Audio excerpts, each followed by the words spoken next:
Is it autism or is it just PTSD? Well, I can't even say just. Let's not say just, because PTSD ain't nothing to play with.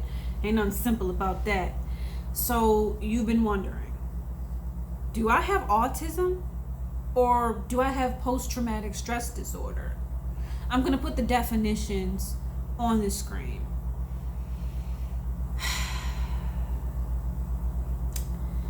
This is, I've just wondered this for a very long time about myself. This is more so a video of me expressing how I feel about my own, signs and symptoms.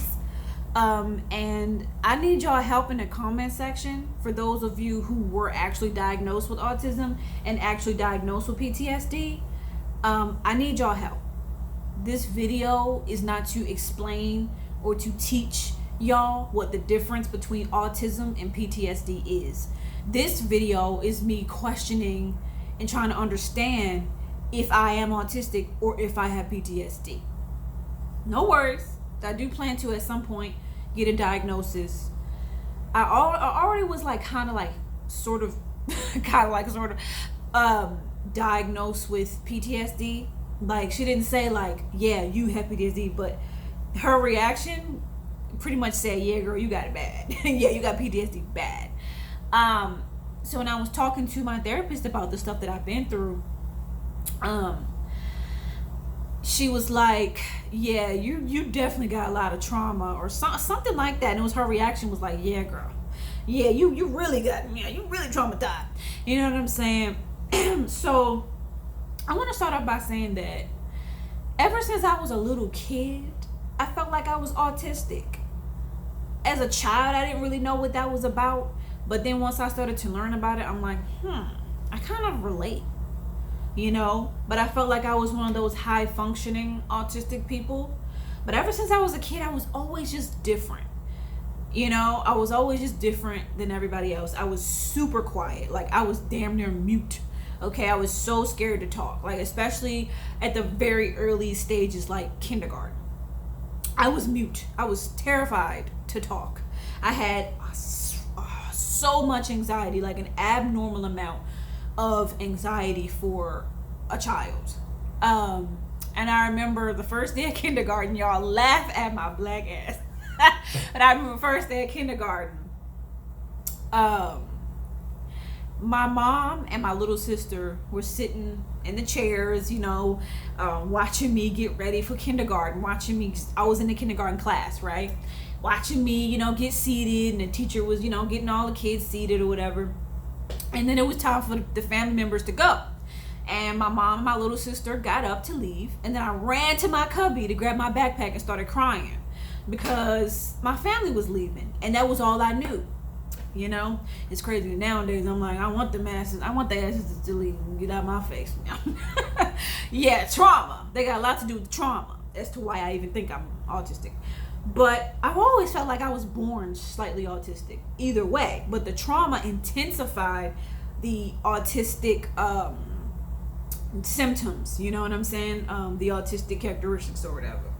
So I was always very socially awkward, extremely quiet, like I said, extreme anxiety. And I always kind of felt like I was out of sync with everybody. Like I was just too quiet for my own good, too in my head for my own good. When everybody else over here, I'm all the way right here. I just always felt like an outcast. Like I just never belonged anywhere. Right? And the Mercury retrograde. And I don't want to edit this video. So we're going to keep on going. So like jokes would go over my head in school. My friends would always make jokes, and to this day jokes just go, like, not all jokes obviously, but I just always feel awkward. Like I get the joke late. Everything just be seeming so out of, like, just all over the place sometimes, and then I feel like I even have ADHD, because my focus is hard for me to get grounded nowadays, and that may just be PTSD as well, but I don't know. That's why I'm making this video, right? And then my friends used to make fun of me because I used to, like, the joke would go over my head and I would be looking like the ball went under the table. Like, I would take things too literal. Like, especially when I was younger, I would take things like way too literal. You couldn't make a joke with me sometimes because I would take things so literal and be so serious about it that it couldn't even be a joke no more, you know? And it's crazy because I'm such a goofy, silly person. I have a sense of humor. I make people laugh. People make me laugh. But it was really it was a lot worse when I was younger than what it is now, you know?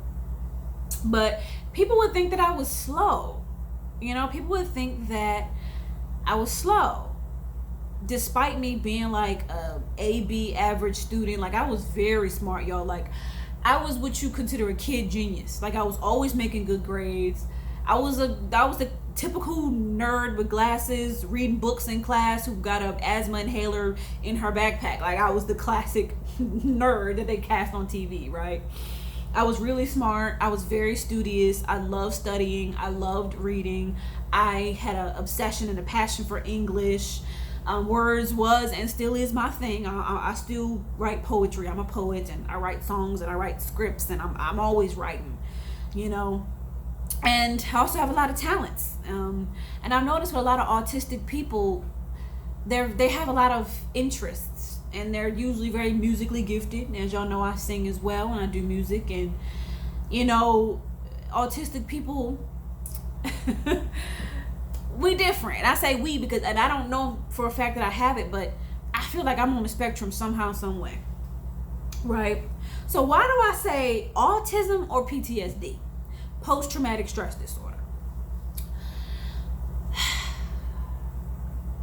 Because I've been through a lot, right? Like if y'all been following my channel and y'all have seen the videos about narcissistic abuse and me being the family scapegoat and me being the family empath and my family using my empathy to their advantage to always make me feel guilty and make me feel like I owed them something. Like it was a whole thing, and that was traumatic for me. And what's more traumatic is I couldn't really tell them, like, y'all are like damn near ruining my life. I couldn't really tell them because they'd be like, we do so much for you. We do so much for you. And it's like the whole entire time you're bullying the hell out of me, you know?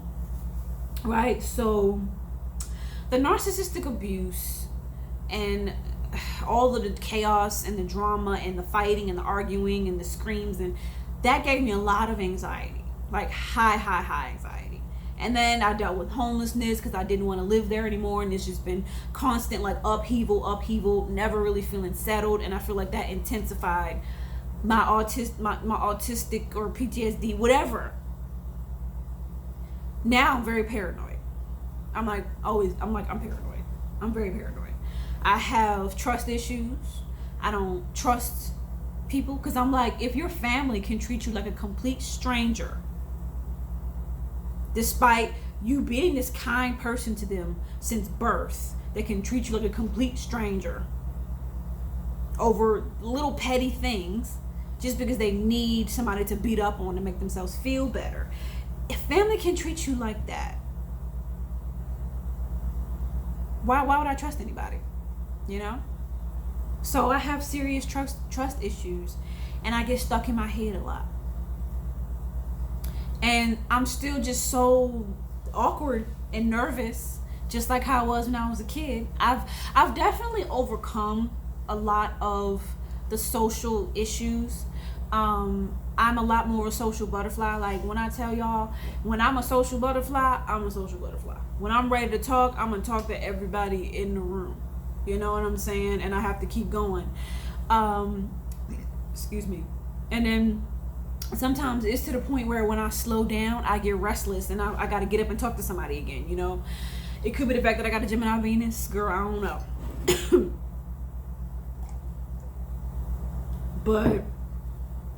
But when I'm not feeling it and I'm in my head, I'm the most awkward person. I'm tripping on everything. Not tripping on everything, literally. I'm tripping on my words. I'm just tripping. I'm not really myself. And I go in and out a lot to the point where I'm like, this is not normal. Like one day I'm like a social butterfly, and then the next I'm just like, how do I talk to people? How do I do that? Oh my God. And so I feel like it's worth, you know, mentioning that people who go through narcissistic abuse, since they are conditioned to feel that there is something wrong with them, they oftentimes come out of the abuse thinking that they have mental disorders, right? Like, I gotta be bipolar because I just, my moods and emotions are up and down and up and down. And what do you expect to happen to your mind when you're subjected to so much abuse on a regular basis? It affects your moods and your emotions, and so you start to think you have some type of mental disorder. Whether maybe you do have the disorder, maybe you don't. But when you're a victim of abuse, it can create mental disorders. So what I'm thinking is, I was born with autism, but I also have PTSD. I'm a autistic person who didn't quite get it, when it came to communication and sometimes social cues. And that's why I was even able to be taken advantage of so much in that family dynamic, was because I wasn't aware when the person, like, my intuition would tell me, like, yeah, they're not feeling me. I'm very aware of how a person is feeling towards me. It's just that for me, it's very hard to react in that moment. That's what the issue is for me.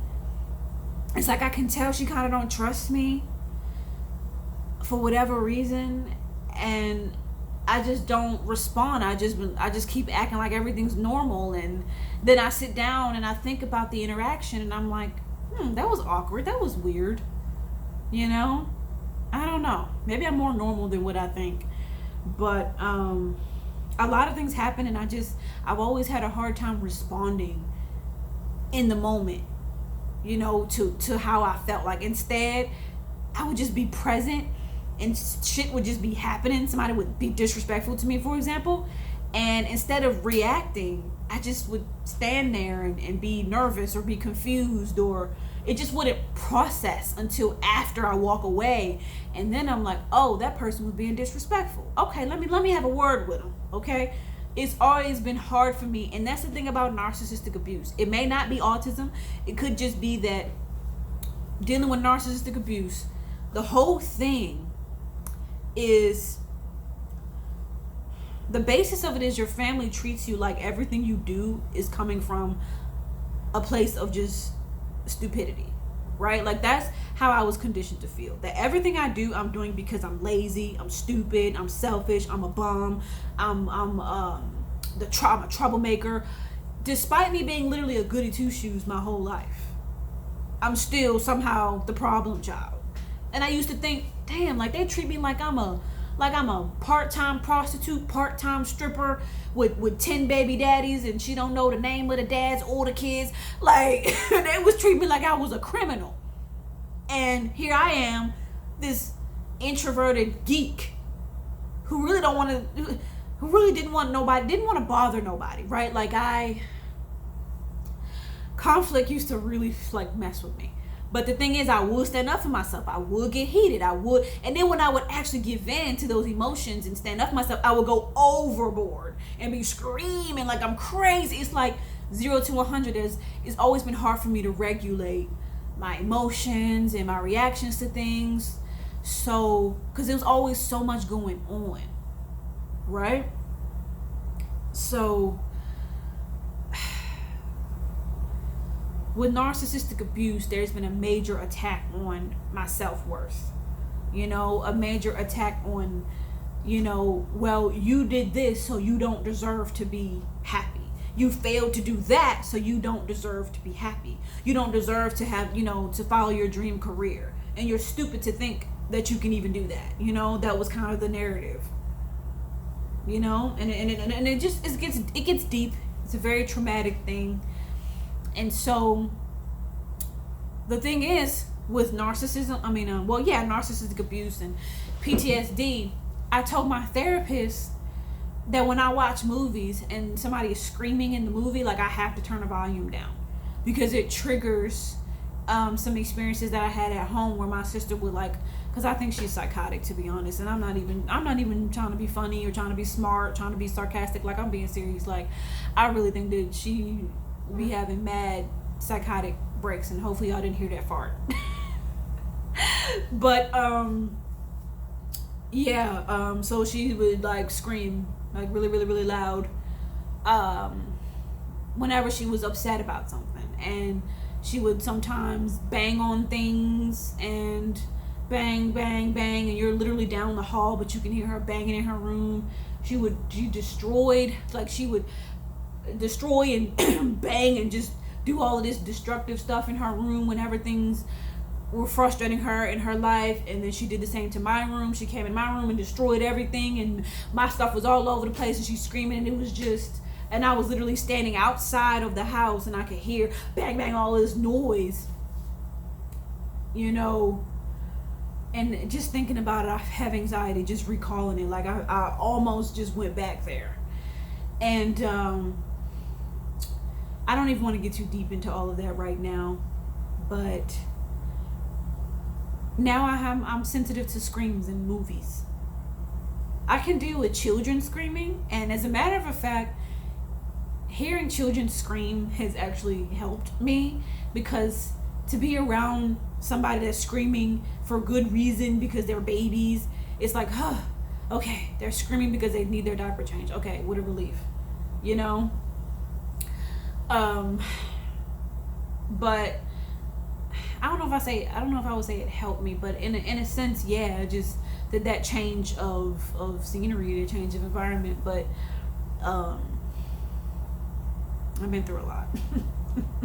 So you can only understand like why I have this, me trying to understand. And I made a lot of mistakes. I didn't handle things the best way, and I beat myself up about it a lot.